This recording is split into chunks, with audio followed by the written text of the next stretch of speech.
you can't really just jump in at the end where you're like, I'm just going to start making a Joe Rogan style podcast. He does certain things, like he has this way of making his guests feel very comfortable right away. I think that's called marijuana. I'm not entirely sure, but... Hi, you're listening to Pop-Up Podcasting. We make podcasting easy, so stick around for tips, tricks, and a behind-the-scenes look at the podcast industry.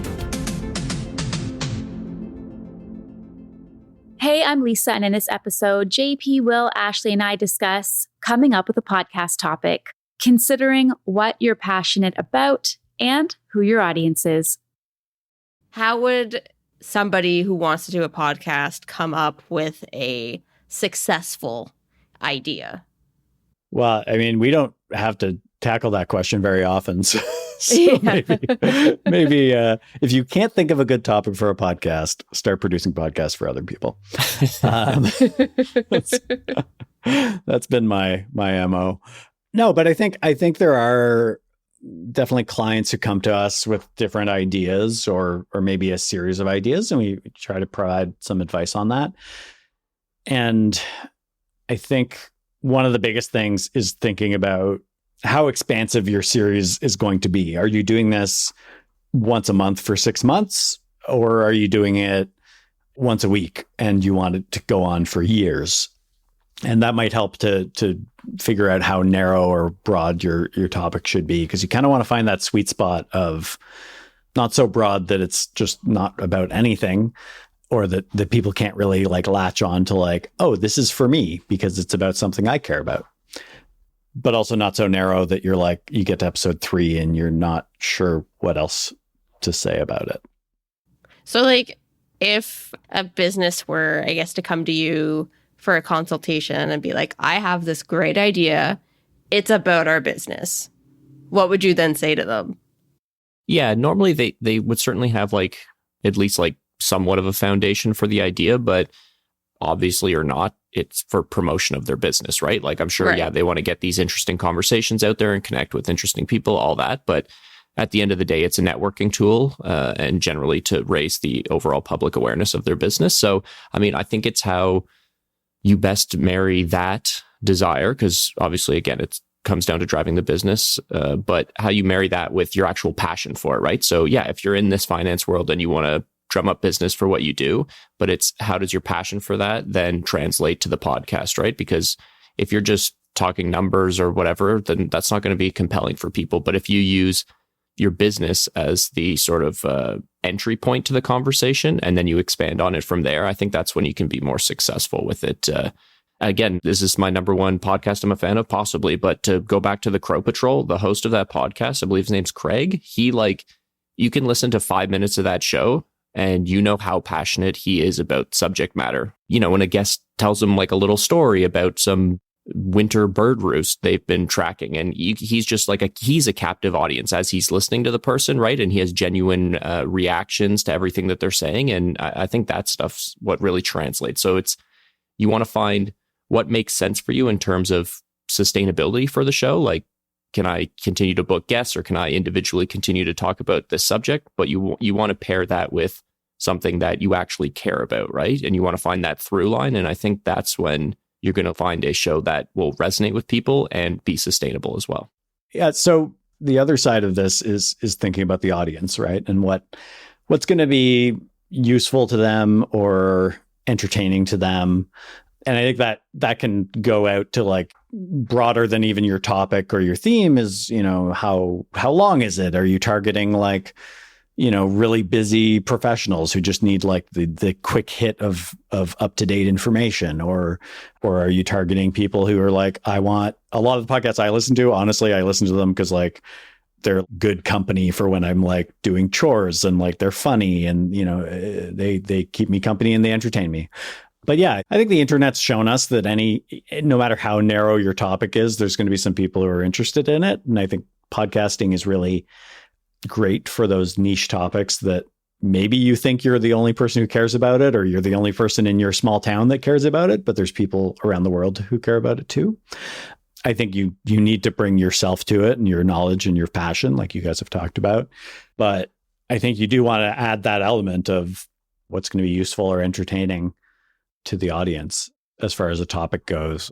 Is this a podcast for beginners in this area and we have to be really basic, or is it a podcast for enthusiasts and we're going to turn them off if we talk too much about the basics? At every stage in coming up with your podcast, you want to think about the audience at least a little bit.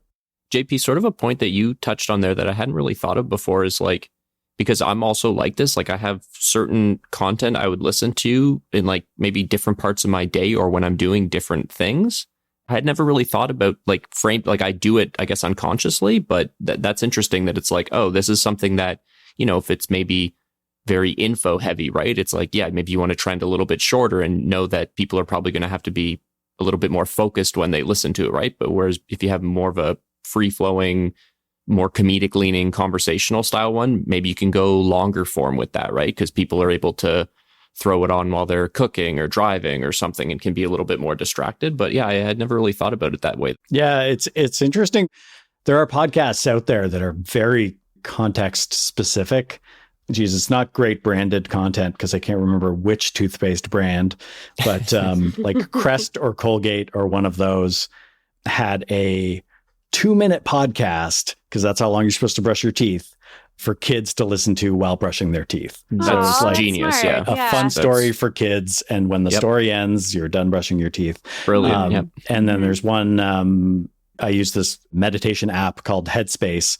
They got Kevin Hart, the comedian, on as one of their sort of coaches or That's funny. or content providers or whatever. And he does like a specifically like Kevin Hart, like high energy kind of guy, motivational stuff to listen to while you're running. So it's a running podcast with Kevin Hart in your ear with you for the run. That's awesome. Yeah. So it is cool that these kind of really specific context.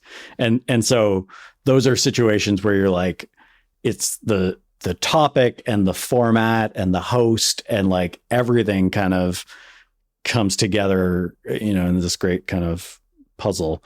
So it's, I guess, an example also of you can't really think of this stuff totally on its own, right? Like you want to think about your topic, but also the length and the audience and the individual topics for episodes. Like what are the first 10 episodes going to be about? All that stuff. So it sounds very much like together. a marketing strategy.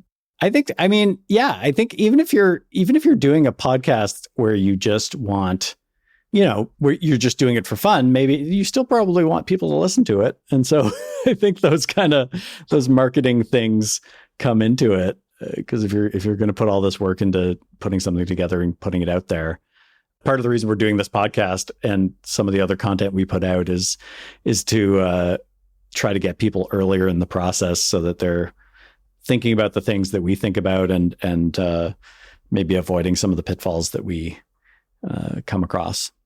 How much do you feel like, because I don't know, doing like a couple of consultations and stuff like that, the allure of the Joe Rogan style podcast, like, I don't know, it seems like a lot of people are just like, you know, I'm an interesting person. I know interesting people. Like I could sit down and talk for 3 hours and people will be into that. Like, I don't know. I feel like that's sort of like, there's a bit of that, like everyone's just trying to capture that same sort of magic, which is obviously, you know, hard to do. I don't know of a lot of other ones that are that successful. So I don't know. I feel like that's sort of like knowing yourself and again, your own situation and everything. And instead of just seeing something shiny out there, right. And being like, oh, I just want to do that. Yeah. Plus, I think that seems easy. Because I've watched quite a bit of Joe Rogan and he does certain things. Like he has this way of making his guests feel very comfortable right away, which can be hard to do. I think that's called marijuana. I'm not entirely sure, but I think, this magical way of making people feel comfortable. Well, I just mean, if you watch it, he'll say something to draw them in right away, or maybe he compliments them, but in a way that is genuine. Yeah. Yeah. No, for sure. I mean, I'm definitely joking about the drug side of things, maybe. Yeah. But a lot of people I feel like also have like, oh, I started watching his show or listening, whatever, like 5 years ago or something, when it's like, he was probably on like episode 700 or something at that point. Right. So, it, you know, when you look at, again, it's like easy to see the shiny object and be like, look at this show. It's, you know, you just sit down and hit record, but it's like, well, you know, he's done, however, is he over 1,000 episodes? I'm not even sure, but it's a lot of work and exercising that interview muscle a lot, right? To get to that point you're talking about, Lisa, where you can how to set someone at ease. Yeah. And he was interviewing people for years before that, right? On UFC, he was a host, and he also was a host of Fear that's Factor. A good point. Yeah. So he would have had a lot of experience of dealing with uncomfortable and awkward situations probably before he got that hang of being able to be the kind of host that he is. Yeah. Yeah. He's been I think he was a stand-up before all that, and an actor, and I think, it's easy to look at a success and say, I'm going to emulate that, but you can't really just jump in at the end, right? Right. Where you're like, I'm just going to start making a Joe Rogan style podcast. You have to go back to the beginning and be like, okay, I'm going to be a stand-up for 10 years, and then I'm going to be a TV host, and I'm going to make a lot of celebrity friends along the way. I mean, you guys have heard me say this before, but the breakout successes like Joe Rogan are exceptional, right? People like that are successful despite not following the rules. And I think some people look at podcasting and think, oh yeah, I'll be the next Joe Rogan. And I think that's not really realistic for most people. That's like starting a rock band in your garage and thinking you're going to be, to go back to my original example, Justin Bieber. That's from a different episode. So sorry, Ashlee, edits. No, but I like what you're saying about that, because you brought it to this place of if someone wants to be, or they're looking at it as being famous or becoming really great at it or getting lots of listeners right away. Whereas I do think you could, if someone has a personal podcast and they want to take that type of format, but they're doing it because they're passionate about it and because they're a really curious person and that's what they love doing, then I think someone could totally do that. But, it's like the process, and they enjoy that versus expecting some certain outcome. And then I think that way over time you could learn and grow and get better, but you're not going into it with these expectations that are outweighing why you're doing it in the first place. Yeah. If you want to be Justin Bieber, you don't start by booking a stadium for your next concert, right? You start by getting really good at singing and the drums, I guess, and whatever else, and dancing. You don't jump right to the end. Thanks for checking out Pop-Up Podcasting, podcasting made easy. If you're interested in learning more about podcasting or starting your own podcast, you can find us at popuppodcasting.ca, where you can download our free guide, Podcasting at Work.